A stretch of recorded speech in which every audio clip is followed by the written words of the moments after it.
I have to be good at running to be able to run. I'm constantly telling people, be bad at it.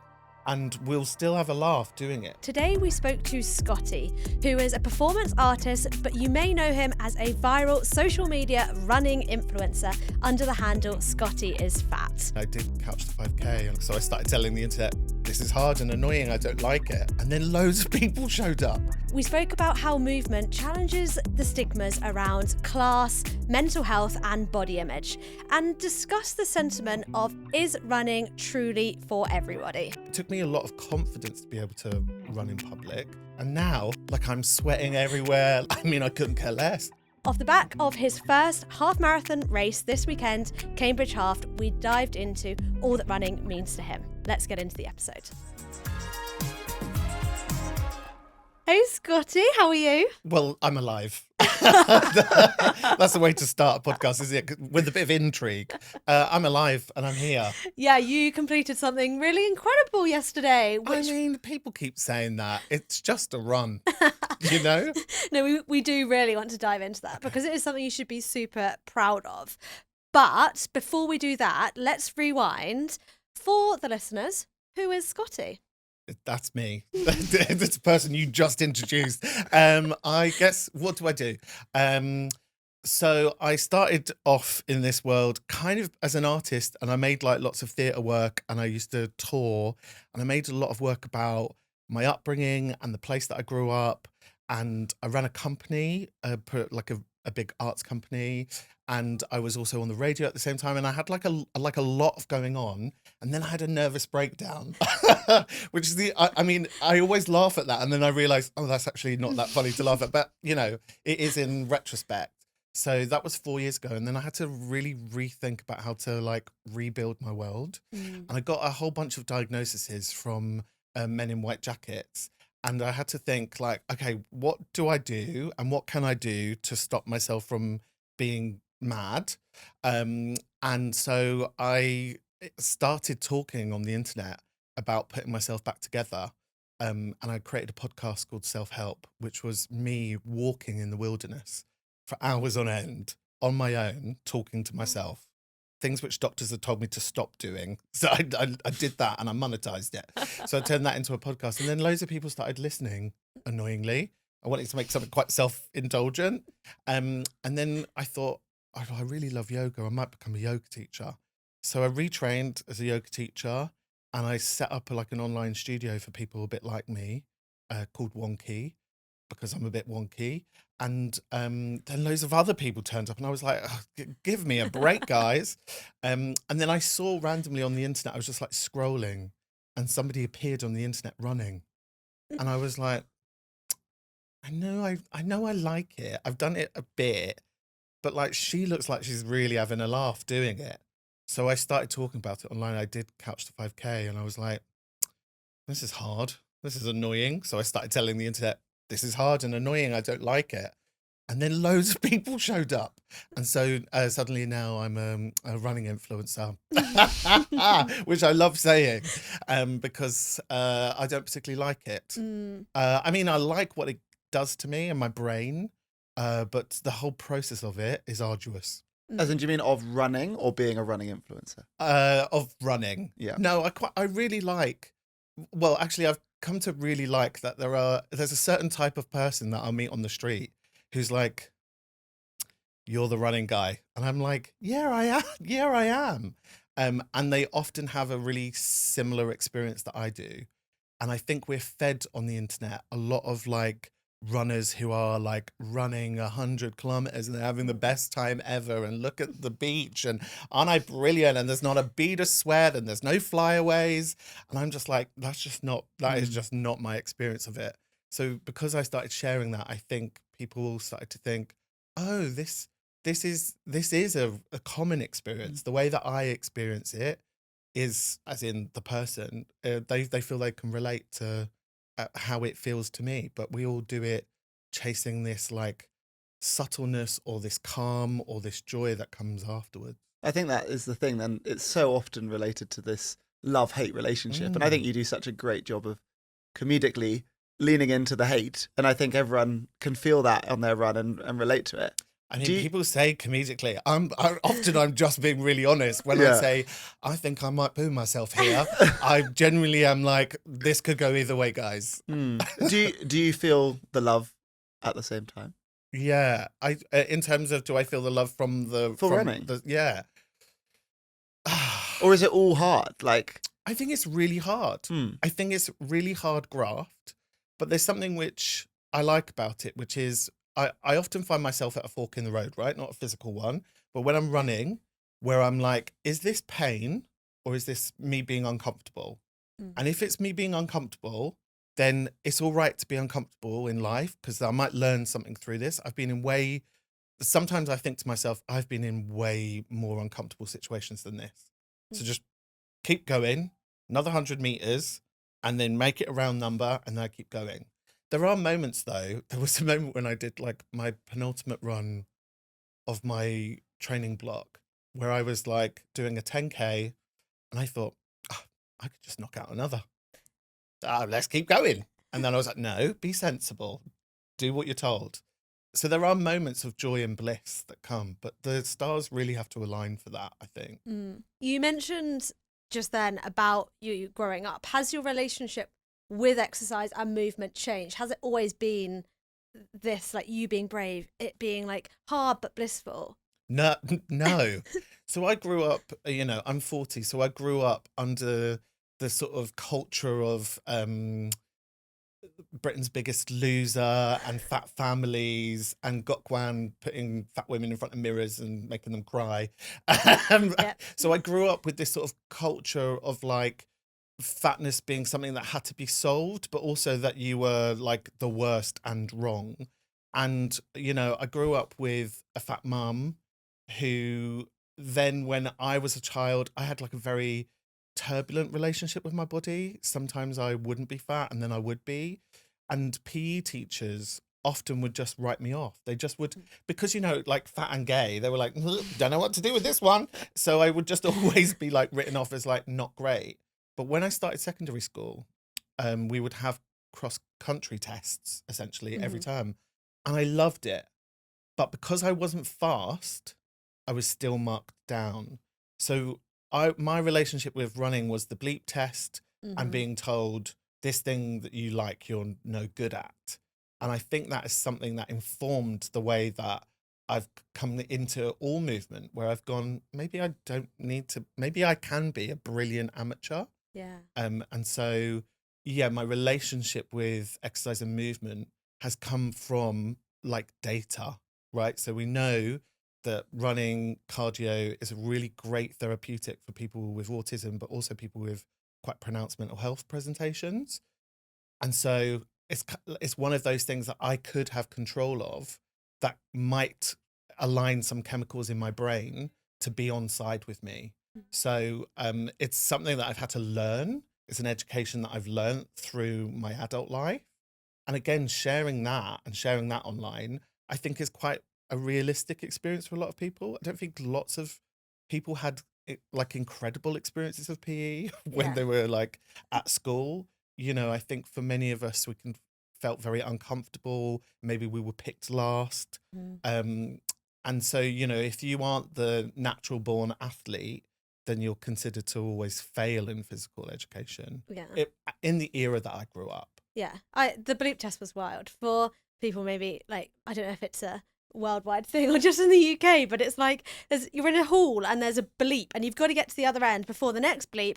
Otherwise, you're just kicked out and you have to just watch. And I just remember being so nervous for that. And then also on your point of being like picked for teams, I just remember like sweaty palms being like, I'm gonna be last. Like it's horrible, those feelings. And I think that's what follows people through into adult life. And I think we can then apply these ideas that I have to be good at running to be able to run.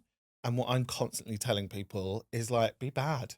Be bad at it and we'll still have a laugh doing it, because there are some people out there who are going to be miles ahead of us and they'll be really fast. We don't have to measure ourselves by those metrics. And I guess you said that you kind of like in your adult life got into running again based off the data, knowing how productive it would be for you. Was that something that you were on the back of the mental breakdown that you spoke of, something that you were looking for some new tools to bring into your life, or was it something that you had been doing experimenting with before then? Was it a drastic thing that on paper this will help and you tried it and it worked? How did that journey go? Yeah, when you're crazy and you go to the doctor, they always say, have you tried yoga? And so it's one of those things where you're constantly trying to arm yourself with all of the therapeutics, the things that you have control of, that you might be able to introduce, as well as things like meds and therapy, etc. So I was on the outlook. I was like looking for like some answers, but a way in. I was really looking for a way in. And my unlikely hero that got me in was a TV presenter who's about my mum's age, called Fern Britton. And at that time, she was like in her mid 60s and she just had a knee reconstruction operation. And we're very different. She's like very firmly middle class, middle England, really lovely woman who's done daytime television. I'm not. And I just kept on watching her thinking, she's had a knee operation and she's running and she looks like she's having a good time. And she kept on talking about the process of it. And I thought, all right, well, if she's given it a go, maybe I'll give it a go. And that was the way that the algorithm then started to send me other runners that I could relate to. When you said you were looking for an in, is that because you really did feel like you didn't belong in the running space? Yeah, I think there was I had a lot of fear. I had a lot of fear of running and running in public. When you're a fat runner, people look at you in either one of two ways. One which is like, they sort of look at you like, what are you doing? Like you become quite hyper visible, but the other is like, you get this like, yeah, well, this sort of sympathy thumbs up sometimes. And neither really sit well with anybody, but they can make you feel quite hyper visible when you're running. And so I had a lot of fear of that. So looking for an in was me trying to find a safe way that I could do it. And so I thought, right, I'll do it in a gym in the middle of the day when it's just like mums and nans in there. I'll feel like I can do it on a treadmill. And so I did my first 5K on a treadmill, and then I moved house and I didn't have access to a gym. And I thought, oh, what do I do? I want to keep on doing this running thing. So I would go out at 6 o'clock in the morning before anybody, and it would just be me on this strip of canal. And I ran for 11 minutes and I thought I was going to die at the end of it. And that was the start of me running in public. So it took me a lot of confidence to be able to run in public, to feel visible. And now I couldn't care less. Like I'm sweating everywhere. Like I don't really care what I'm sort of wearing as long as it's doing the job. But that's a confidence that's grown over 2 years. And is that really just immersing yourself with it and realizing that whether people look at you and whatever they feel, it actually doesn't matter? Like, what is it that's like allowed over those 2 years for you now to feel so empowered that you can run whatever time of day and know that you're just having a good time? I think there's something that's always in me, which is like, if you can't see the in, then you're going to have to create it. And I could see there was a couple of heavy runners, but I couldn't really see anyone in the UK or anyone that I sort of related to. So I thought, okay, fine, I'll talk about it on the internet and see if that brings anybody closer to me. And then I found a lot of runners that actually were like ostracized or felt uncomfortable for different reasons. Some because they were women and they felt uncomfortable running on their own. Some that were queer who were like, we want to have a safe space that we can all sort of meet with each other. And so my world of running started to grow from that.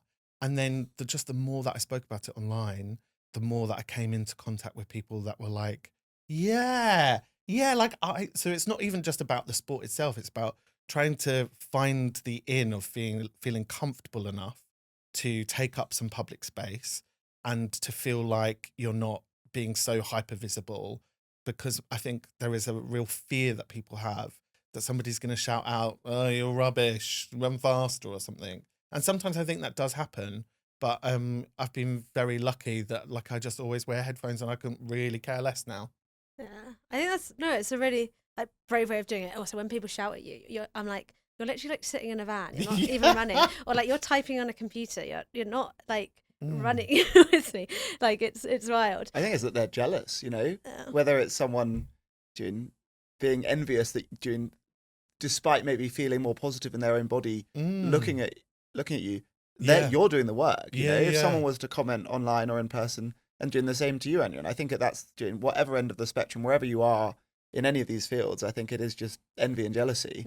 I think you're doing an incredible job for doing all the other people who doing it before their point in crisis, where they Yeah. can hopefully never get to that because they find you in the algorithm and you show what a brilliant way it's enhancing your life, and hopefully it can do the same for them. Whenever I get like hassle, particularly online, in the early days when, you know, I was still sort of finding my feet and people were still trying to like find who I was, I would get a lot of like, yeah, come on, mate, rubbish, you can't run.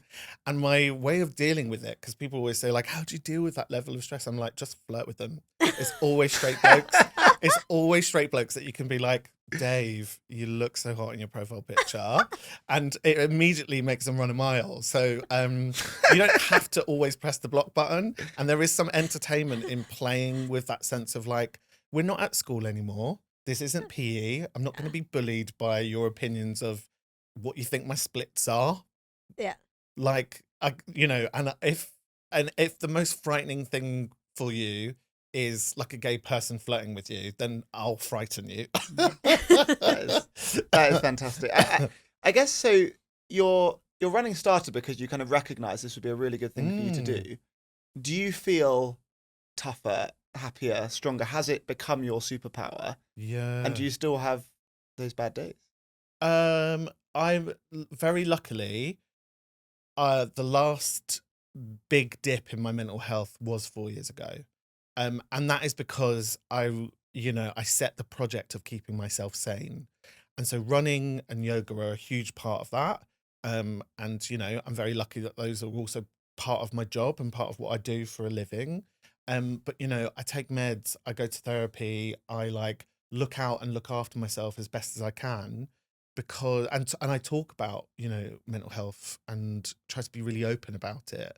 And so all of those things have created like a really strong foundation. I think yoga and running has been the like key things for me within that as well, that have given me the ability to know that I can do difficult things and survive them. It's given me that like exertion, because sometimes I feel really fizzy and I want to like throw myself around, and you know, you take yourself out for a run and then suddenly calm arrives. Those beautiful like chemicals that happen in the brain. Like, I really wish, sometimes I do say this, I'm just like, wouldn't it be nice if you got the same chemicals from running for just like sitting and watching the telly? Like, it would be such an easier life, because, you know, the exertion brings with it such calm. And so, yeah, I think I feel much more mentally stronger. I feel much stronger in my body. And I feel much more in control and in charge of my brain and my body at the same time. I think running and yoga are really comparable for me. They're often about like trying to slow down your breath, trying to listen to what your body is saying, and trying to bring the brain and the body into some form of like conversation with each other. And you're often dealing with your own BS in your brain that's going, I can't do this. And then the other side of your brain's going, yes, you can, just stick with it, calm down. So having both of those in my life have been quite transformative, actually. I think it's really interesting, and I like find it an entertaining thought process, which is that wouldn't it be nice if the feelings you get from running or other hard things you could get from doing something easy. But I think inherently that running makes you stronger. Pushing your yoga moves is hard, but it allows for you to do new things over time. And it's inherently that progress, which for you to see progress, you need to put your body in an uncomfortable thing, which you described. You need to get used to that uncomfort, and it leads to change, which is rewarding and satisfying. And that's the loop.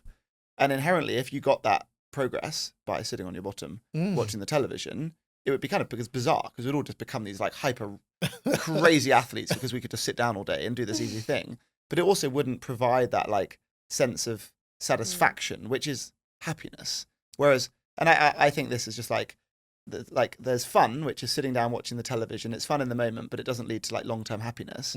Whereas going and doing something hard, like being upside down with all the blood going to your head and pushing your quad through a end of range stretch, or running up a hill in the rain, inherently that leads to that satisfaction, which leads to us being happy people. And I think when we focus on, maybe like retrospectively, you probably did a lot of fun things, but it led to a point in your life that you had a bit of a breakdown maybe. Mm. And then actually now you're doing much less fun stuff, hard stuff, but it leads you to be happier. Yeah, And it's so weird that we have to work out that our human brains are so stupid that we have this great thing called fun that we need to try and avoid a little bit or have in moderation, do hard stuff, and we are happier. Where probably people who don't like evaluate this think fun and happiness is the same thing. I think for me, because I've experienced insanity, I think the thing that I'm not constantly. People often talk about runner's high, right? Yeah. And I think I'm never really chasing runner's high. I'm always just trying to keep sanity close by. And so if I have a bad run, which some people would, define as like, oh, I'm not feeling like super high after that. Well, I didn't get all the nice tingly feelings. It doesn't bother me because I just know I've like logged a bit more sanity. So I think we often talk about in running about mental health and running as a sort of side project because the main focus is time and distance, and really for me the focus is sanity. And so I'm running towards sanity. I'm not like trying to beat the last thing that I did. I think runner's high is also this really bizarrely like misconstrued thing where like exercise gives us endorphins, which is why going and doing a run when you're tired out in the morning makes you feel a little bit more sane the rest of the day.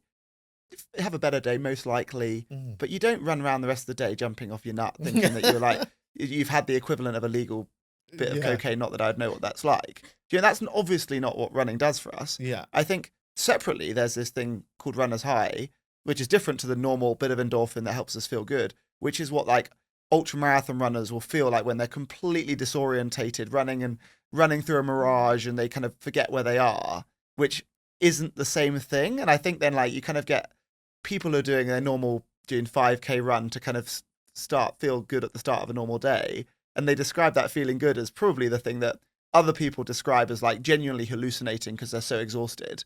And they're completely different. And we shouldn't be trying to like run through exhaustion to feel hallucinations before we go to work, because it's probably very unhealthy. And that like because they kind of get the same name, it's then really confusing. And you may well get a runner who gets into it, who goes and does during their first run walk, and they don't come away with like, I had this brilliant hallucination. The park turned into like this field of just beauty. And as a result, they stop running. But because it's this weird thing that we kind of like bucket together where they're two different things. And one, most people probably shouldn't and don't need to experience.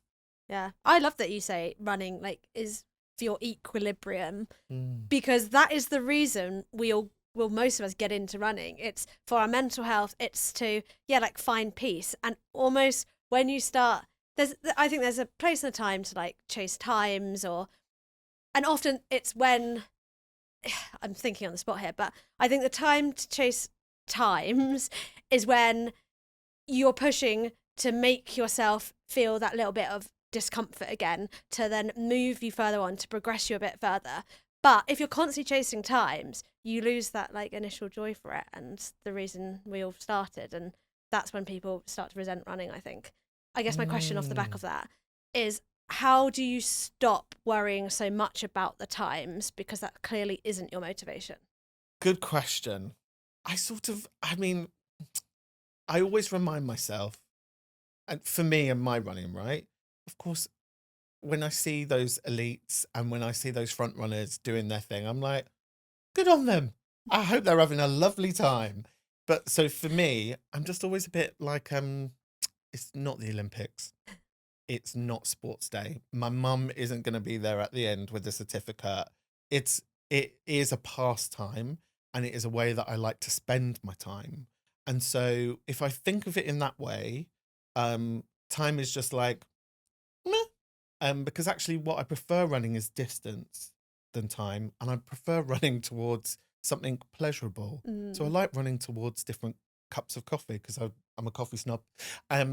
So when I start framing, okay, what do I want to do for my long run this week? If I'm like in pleasure running season, it's largely like distance and where am I getting to, rather than doing a loop back to home, because I think there is nothing more a grown up and adult than like running towards home where you've probably got to do the dishes.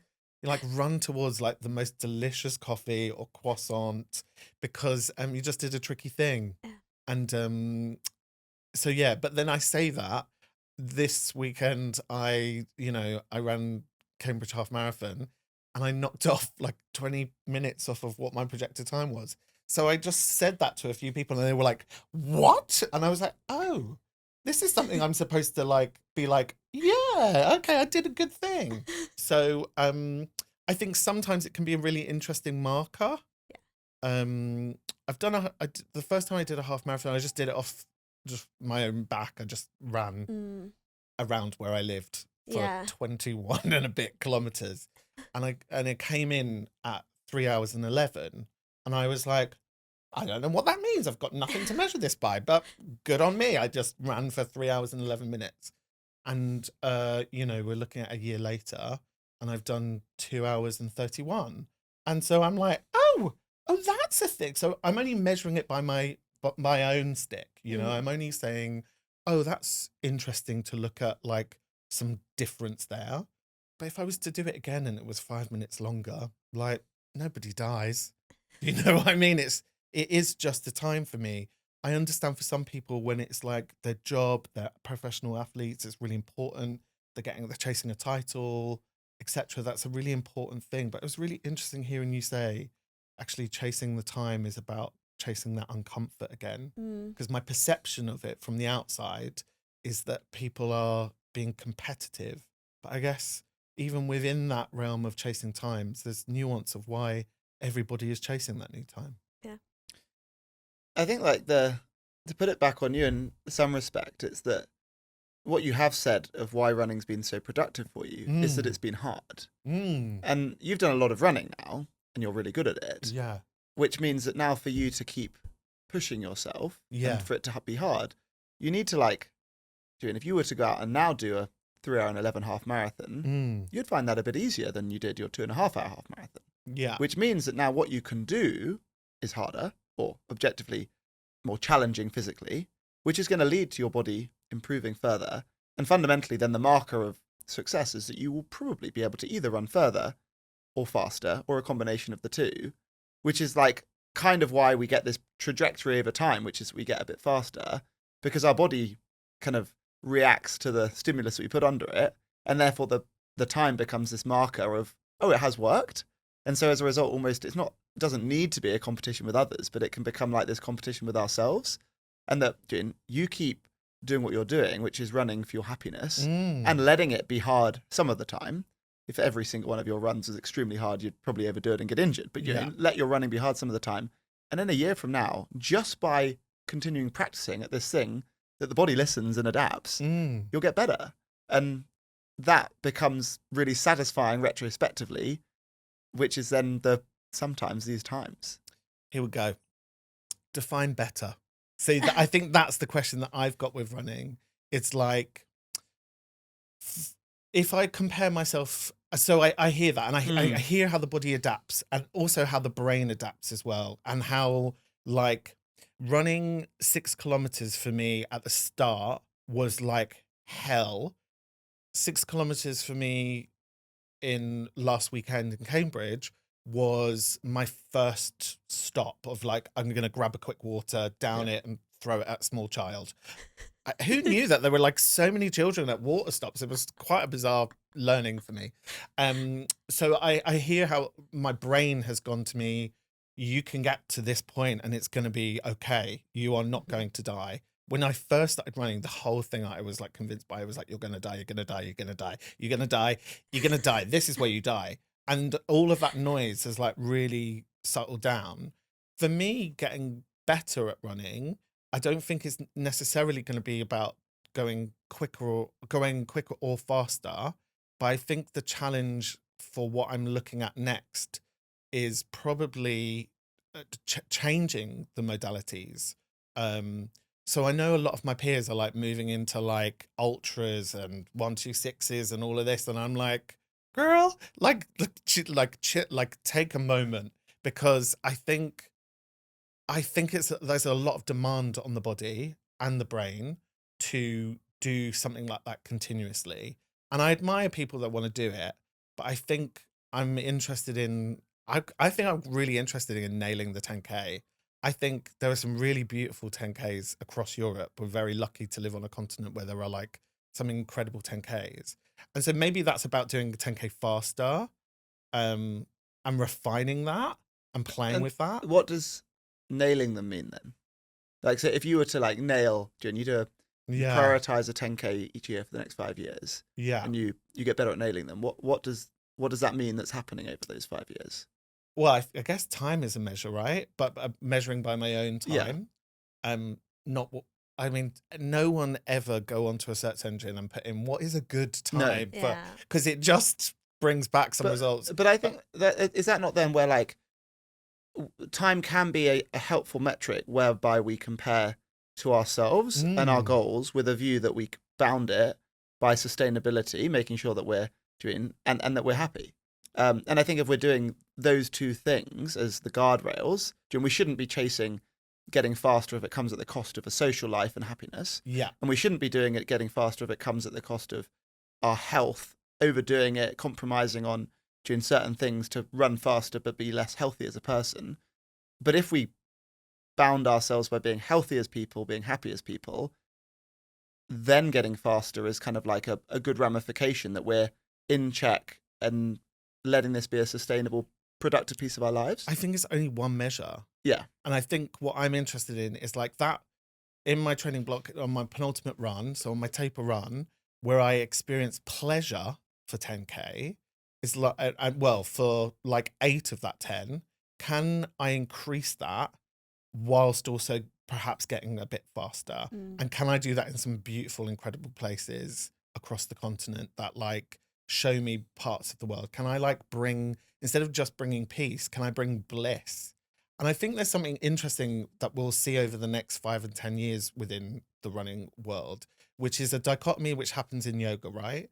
The more that we're within the practice, the more knowledge that we accrue. But the longer that we're in the practice, the older our bodies become. And so we become less able to perhaps keep on hitting those markers in the same way, right? And I think that is the humility of being a human, that we do have to start to think about how we age within this. You know, I'm 40. I'm not like saying I'm going to die now. But I think it's going to be an interesting thing to think about over the next 10 years about, you know, what does my body do within the sport in the next 10 years, and what do I want to achieve, and what are my goals? And I don't know what those answers are, but I just have a sense that like perhaps running an ultra might be something I do once, but not like I'm going to do a season of ultras. Yeah, it feels like a tally that you do, a landmark that you get to.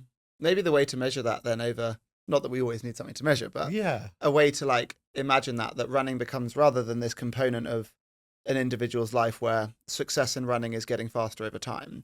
Instead, running as a component of our lives is reducing the frequency of getting us like a bug. You know, like fundamentally it strengthens our immune system the more we exercise. And if you get into running at 30, you might just naturally get faster for the next 10 or 20 years. Yeah. And then you can go downhill with your running, but you could view that it's this brilliant component of our lives if we spend a lot less time ill. Yes. And you know, there's so many other ways to look at the journey. It may well mean that we can be more mobile in our 70s. And actually, whether we did a 2-hour half marathon, a 2:30 or a 1:30 in our peak is pretty irrelevant. Yeah. And so like it could be a vessel for having a more long active life. Yeah. And I think you're very right, where particularly in the moment of when we had this massive running boom, so many young people have got into running, and young people progress quite quickly. So then it's very positive feedback loop. I do the hard thing, I get faster, I'm happy. I do the hard thing again, I get even faster. But that might break. And if they can't learn the more sustainable, introspective way to love movement, whether that's running or any type of movement, it might not be a truly long-term and healthy thing. Yeah.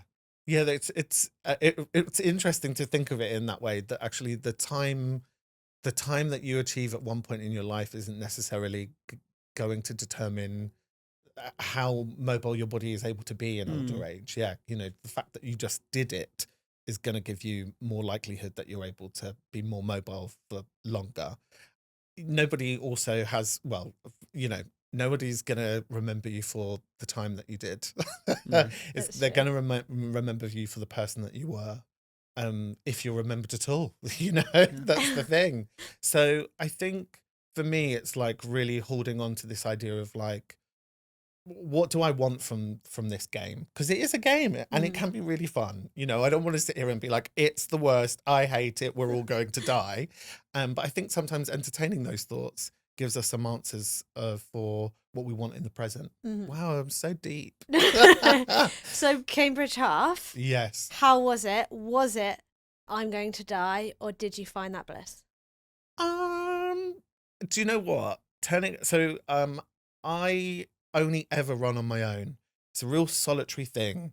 People have said to me, come and join our run club. Absolutely not. Why would I want to do that? Why would I want to pretend to want to have a conversation with you when all I'm trying to do is catch my breath or have some time in my own head? And I've been asked to run races and racing events, but I always felt too nervous. Lots of people, really loud, don't know how it works, cut off times, lots of loud noise, like just so much of it just made me think, I don't think this is for me. But then the offer to kind of think about Cambridge Half came and I was like, okay, it's flat, okay, fine, all right, I'll give it a go. And it was difficult, it was overwhelming. I turned up and I felt like I was in secondary school because everybody knew each other.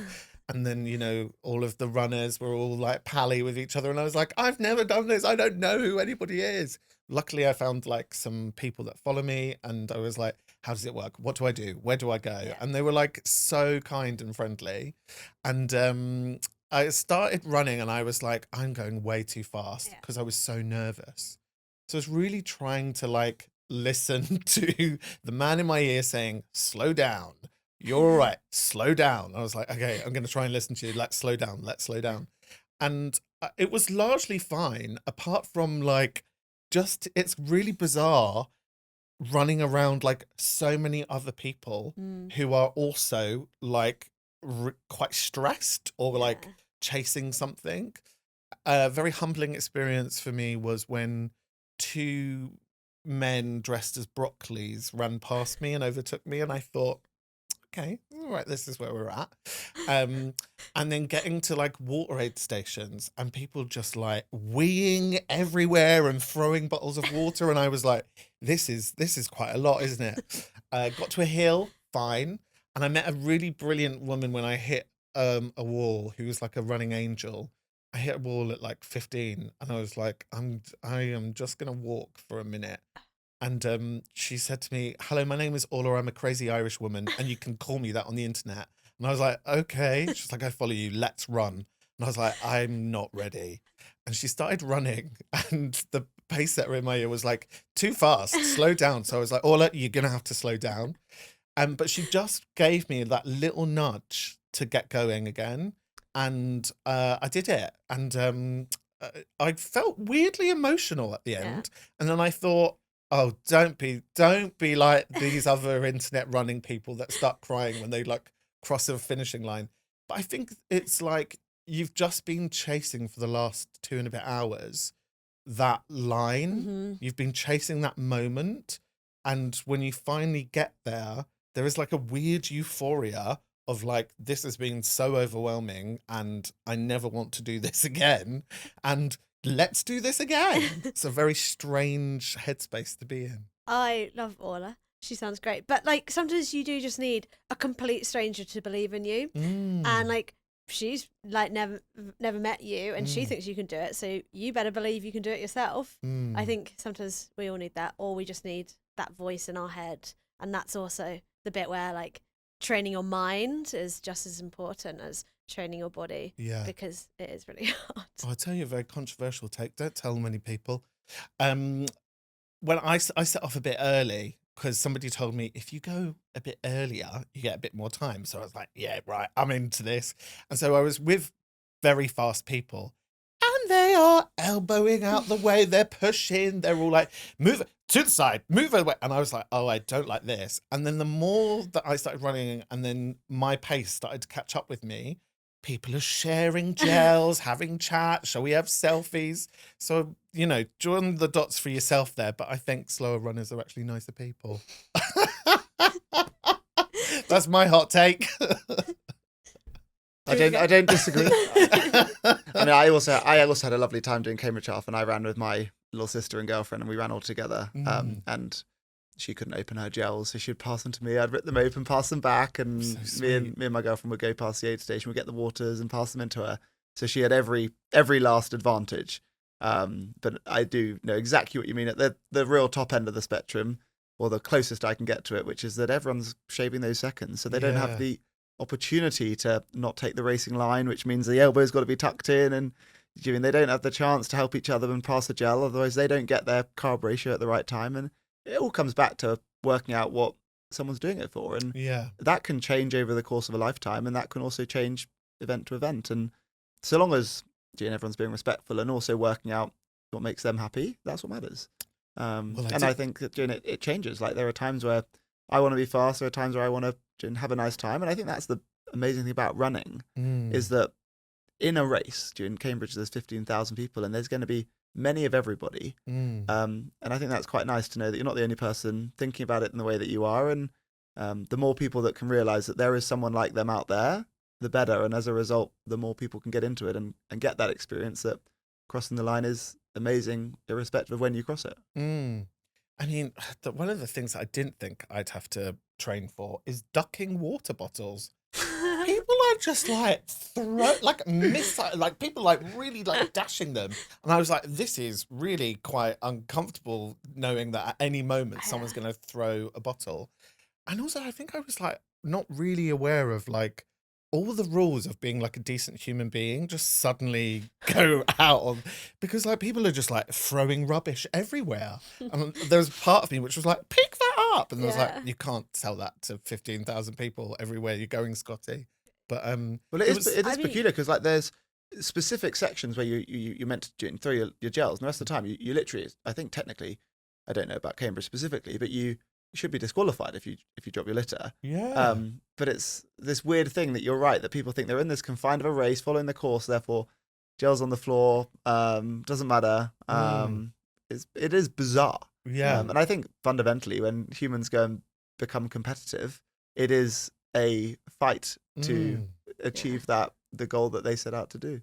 I do think it's wild that the thing you seem most comfortable with was the actual running, and the bits that made you uncomfortable are all the craziness and stress around it. Which, I think, it's kudos to your training. Do you think there's things that races can do to help it feel a bit more relaxed, a bit more inclusive for everybody? Yes, I do, but it's whether or not they want to do it. Okay. I think that's the problem. I think what was really interesting, when I came into yoga space, I noticed a really similar thing where there's this sort of yoga cliche, which often happens in running, where people say, running is for everybody. It's is it? Is it really? Should we put that to the test? Because actually, I think there are really small things that could happen that race organizers could just consider, and that could make a hell of a difference to people like me. So feeling really like I couldn't access running and races and racing events, last year I said to people, I will run a half marathon on my own around my neighborhood without anybody watching. I won't get a medal for it if you participate in this survey. And it was a survey for neurodivergent runners, and I just wanted to kind of get a feel of the landscape. And 1,000 neurodivergent runners responded. And overwhelmingly, those that had been to a race event or a run club, the majority of them said they would never go back because there was very little allowances.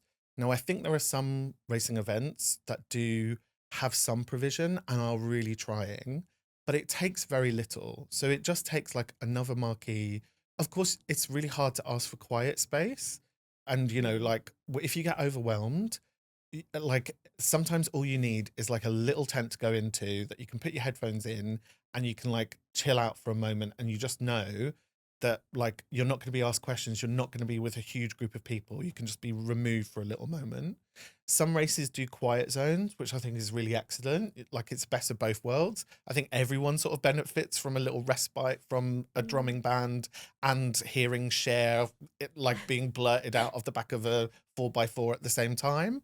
And then I also think that racing events under the rules of like British athletics are having like a no headphone rule, which for runners like me is like the difference between me taking part or not taking part, because you're so used to wearing headphones as noise cancelling, because the world generally is quite loud for people with sensitive hearing like myself.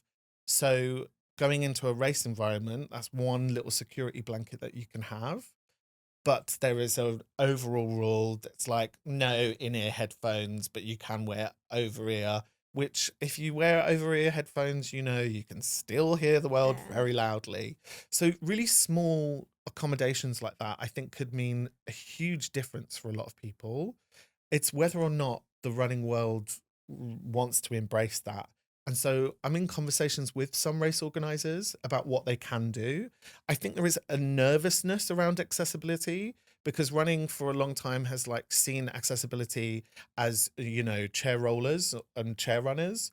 And that is where they've placed a lot of the emphasis. Incredible, great. But I think accessibility needs to be broadened out now. And I think in doing so, it will make a lot more people feel comfortable and a lot more people will participate, which is kind of the aim of the game, right? Yeah. And yeah, I think there's a nervousness around accessibility, because people are like, oh, but we can't make it safe for everybody. And it's like, no, there is always going to be access clash. That's fine. What can you do within the resources that you have? And I think grassroots clubs and running clubs, there are some really brilliant examples of what they do to make accommodations for folk that I think some of the big racing events could really learn from.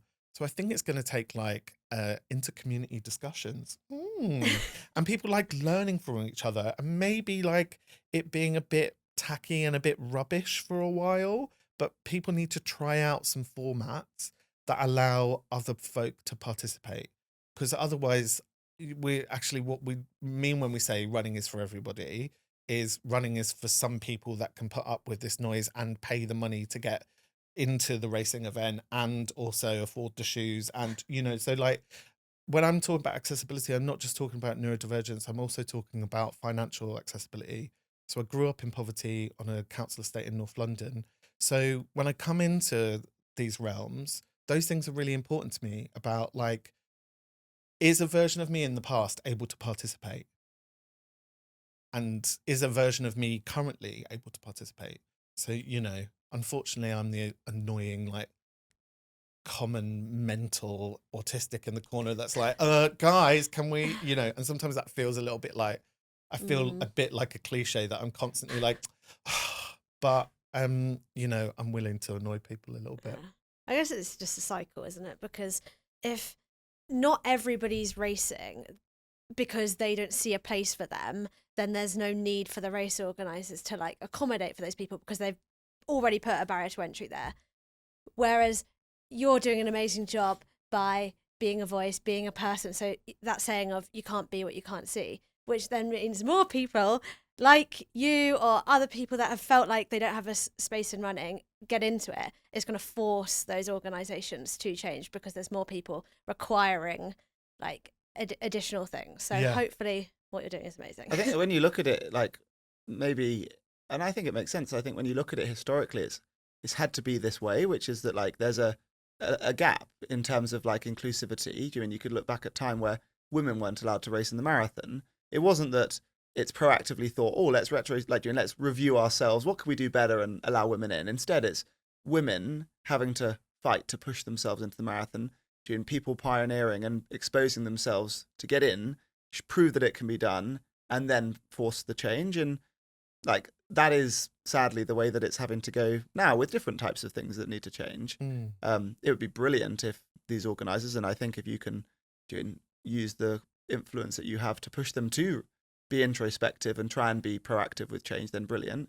And it's been amazing that people are prepared to do the hard thing to support others who don't feel supported. And it does feel like a cycle that has to repeat itself. And Yeah. I'm quite sure it will always, there'll always be more that will need to be done to facilitate equality. Mhm. And it's nice to know it's better than it has been, but there's still so much to do. And I think it's great the work you're doing. Yeah.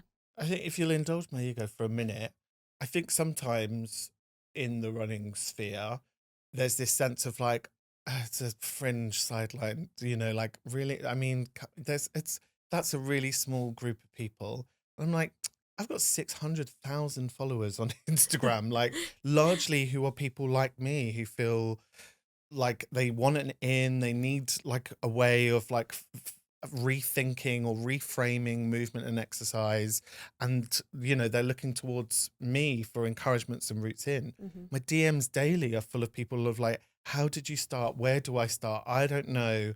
And so I think it's not a fringe group of people. No. I think the fringe group of people are the elite runners. It's like, that's a much smaller group of people, but I think the elites are really accommodated for within the running community because, of course, the races have been built up around them. But I think there is space to really rethink and be a bit more radical within running events and running culture about who we see being the predominant group of people. And it's always that thing when you come back to like what the average 5K time is for folk, right? And it's like, it's way, way over what like people say is like a good time.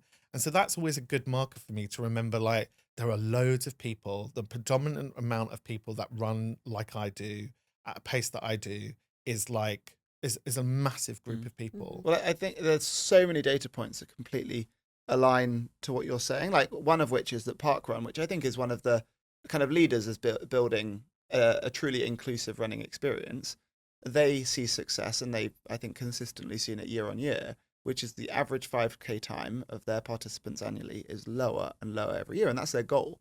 They want to see that time go down, which implies that people are getting less fit. But instead, what it means is they're getting more and more people into the sport and into movement. Yeah. And the same as the proportion of people that run marathons, it's well less than 1% of the global population. I think it's like 0.1%. And that highlights that there's 99.9% of people that the marathons aren't serving. And one more data point, because we have it, is that when we look at Runner and who we build the business for, it's not for elite athletes. There is a subsection of people who can run faster than a 2:20 marathon, let's say.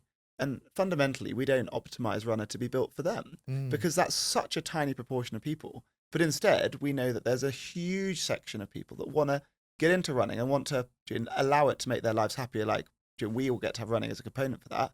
So we build our new to running plans for people who've never run before. Yeah. And we focus on them. And as a result, when we look at the way that we break down our customers, over 50% of our runners are beginners or people who are really new into that running journey. And our average 5K time of runners who can do 5K is slower than most people would imagine it to be as this running training service that helps people train for marathon. It's around 33 minutes, which is a relatively normal time. It's a brilliant time for a lot of people, but it's also far from the times that elite runners can be.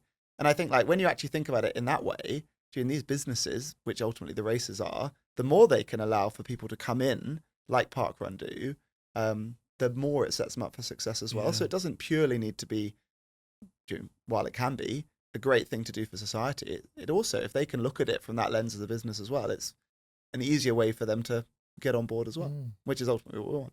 Shall we transition over to Coach Steph's coaching tip of the week? Today we're talking about fueling on your long runs. For runs over 70 minutes, practice your race day nutrition. Aim to take on between 30 and 60 grams of carbs per hour and hydrate consistently. Your gut needs training just like your legs. And if you're going to find out you have stomach issues, then it's best to do it in training rather than race day. Hey guys, this episode is brought to you by the Runner app, the #1 rated running coaching service worldwide. If you want to try the app today, use code podcast25 for 2 weeks totally for free. And please do remember to rate, follow and subscribe to us on your listening platform to help us climb the rankings and so that we can keep bringing you the most interesting and amazing guests. Thank you very much for that, Steph. We're going to come back with our this or that. So, Scottee, would you rather Oh, God. always run with music and shut out the world, but it's raining? Or always run in silence, just you and your thoughts, and it's sunny? Oh, this is so easy. Music and rain. I live in Manchester. It rains all the time anyway. And I love listening to, like, I often listen to, like, music that I practice yoga to because it calms me down. My friends think I'm crazy because they listen to, like, pumping music to run. And I'm like, no, I want something to chill me out. Easy. Are you excited for the spring to come around and the sun to start shining? Yeah, I do like it because it means you've got a longer period of time that you can go out for running. Yeah. Really, Yeah. you know? Yeah. So, yeah. And are you rain and music or? No, sun and no music. I don't mind no music. I know we've chatted about runner's highs aren't real in this episode, but I get a real runner's high from being out in nature in the sun rather than in a rainy city like a concrete jungle. That just doesn't bring me very much joy anymore. You're all right listening to the voices in your head. Yeah. No, I think I've trained my head over these years. What about you? I think I'm sunshine. I feel like I'm solar powered. Fair. I always feel like I kind of get a bit of a seasonal depression. I have to fight through it, and I'm very excited for We're so weather close. to be picking up. But I also don't think that I actually think that sometimes going out without any music allows me to check in with my thoughts. Oh. Where I think I need that like peace to then actually be able to think. Whereas otherwise I kind of like run to the song and forget to think. But I like both. It's quieter when you run when it's raining because of fair weather runners like yourselves. So you go out and it's not rain and it's raining. Oh, it's bliss. You get the canals are empty. You've got the whole space to yourself. You can romanticize it, being Yeah. like, I'm doing something really. I'm trying cool to now. convince you. Here I'm that happy to running in say the I'm rain- happy to say that I would choose the sunny option, but I won't be branded as a fair weather one. I am out all year long. Fair And enough. I practically haven't cycled in the daylight for months. So I will go out when it's raining and it's dark. But Fair. no, That's for true. sure. Okay, next up. Would you rather rock your post-run sweaty look on stage or do every training run in stage makeup? The first one. Yeah. Mhm. Yeah. I know you love like a sweaty selfie. Yeah. I mean, it doesn't bother me that I'm like, yeah. I mean, yeah, I'm not that vain in that way. It's I'm like our war stripes, you know. We've gone out, we've done it, and Yeah. it proves that we've Yeah. done something hard for the day. I think it's also part of, sometimes I think it's part of the costume. Yeah, like to yeah. be a bit disheveled after a run is like, yeah, you've just done a run. So I think, I think disheveled and sweaty is probably my choice. Okay, last one. Mm. You're on the start line of your Cambridge Half Marathon. Yeah. For that run and all your runs, Mm. would you rather always have wet socks or sand in your shoes? Oh my God, what hellish nightmare that I'm having to live by. Oh my God, I mean, you've asked some difficult questions today and that's the worst. The good news is you don't have to have either. So comparison's a thief of joy, and by proxy, we're giving you joy to know that you don't have to start with either in the future. That's true. Well, unless I step into a puddle. A sandy or puddle. Run on a beach. I've run on some beaches when I was running in Cornwall and It's I really don't know hard. how people do that. I think I would just prefer to move house, run somewhere that was sandy. I'm going to go for wet socks because when I've dabbled in trail running, you get wet feet and it's kind of fine, although your feet afterwards look hideous. It's trench foot. Yeah. Also, yeah, in reality, most of the time you run, you get a bit sweaty anyway, and your socks are a bit damp. yeah, fair.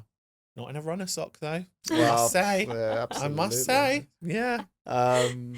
Do you want to ask our final question? Yes. So I doubt wet socks or sand will be included in this. We want to know your dream race. So where is it? What distance is it? Food and drink at the finish line? And who would present you with your reward? Oh, incredible. Okay. Where are we? I'm going to say that we're somewhere on the Spanish coast. Why not? I'm going to say it's 10K, a delicious moment for everybody. Nice. You know what I mean? I think 10K is a real big landmark for people. And I think if you've gone beyond that and you're like used to running halves, 10K still feels like quite nice and juicy in the body, so everybody's happy. Yeah. Do you know what I mean? No one's really too damaged from doing a 10K. Yeah. So I think we're doing that. That's great. I think we're probably doing 8 o'clock in the morning. So an early one. Yeah. You know, it's all the potential of the rest of the day. I think we are handed by hot baristas like cortados en route. That'd be nice, wouldn't it? And maybe a little morsel of something, like a little croissant thing. Do you know what I mean? Beats gels. Yeah. Beach shells. And then people put all of their stuff in a bin. Will there be no litter? There You would just be eat no your litter. croissant. There you go. This is where the running community is going wrong. We'll just be covered in flaky pastry. And they have to also just like spray you with a cortado gun as well, so you don't get a cup. Shots. Yeah. No, everybody has to stop, and then we all gather around it. Shot in the cortado. And then I think we're probably all finished before lunch, just before the sun gets too high. Who would I want to give me my medal? God, that's a really interesting thought. Do you know what? I think I'd like my mum to do it. Aw. Because she was like so impressed. She kept on spotting me, and like I think I saw them 2 or 3 times on the weekend, and every time I ran past her, she was just like, yeah. So I think she would feel quite proud to be able to give people their awards. Yeah. So I'd say that. What else did I have to invent? That was That's it. it. Yeah, we could do food and drink at the finish line. I think then everybody needs a real portion of almond croissant. It's like a tasting menu on the way round. Yeah. And then the full spread at the finish. Yeah, we amuse your bouche. Mhm. You keep running, and then we'll give you the full caboodle at the end. Mhm. Yeah. I'm signing And up. a delicious coffee. Like, because some places say they're specialty coffee, but they're just lying. It has to be a delicious coffee. Mhm. Yeah. Yeah. Wow, That sounds great. that would be delightful. Yeah. Well, it's genuinely so inspiring to talk to you, to get to know you, to see you complete and smash out that race yesterday, and cannot wait to keep cheering you on and see what you get up to next. And thank you so much for joining us today. God, I'm so inspiring. And modest. Thank you. Thanks for having me. Before you go, we've got something very exciting to share. We have launched our limited edition Lululemon Runner collection, Your Best Yet. It's a 10-piece London capsule built for every runner, for every mile, from those training miles through to race day. Designed for both men and women, it performs both on the run and for long after you've finished. It's available now in the Lululemon London Regent Street store or online in the US and UK. It's a limited drop, so when it's gone, it's gone.